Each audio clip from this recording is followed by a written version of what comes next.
Mendeleïev, initialement, proposait d'aligner les éléments en fonction de leur poids.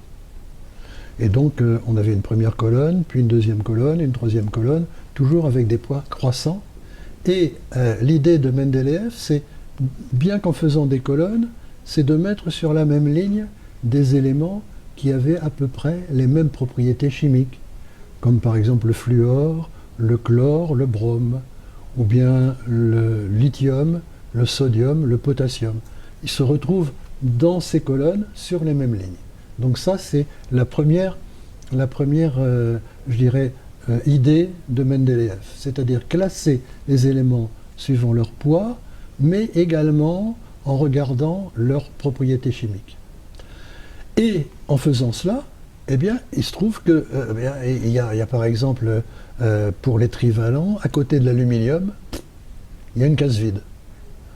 Ensuite, au niveau des tétravalents, à côté du silicium, hop, une case vide. Et lui, son génie, c'est de laisser ces cases vides. Parce qu'il se dit, je laisse des cases vides au cas où, dans le futur, on trouvera des éléments nouveaux que l'on n'a pas encore découverts. Et je prédis que celui qui sera à côté de l'aluminium, eh bien, son état d'oxydation, ce sera 3. Et à côté du silicium, cet élément, ça sera 4.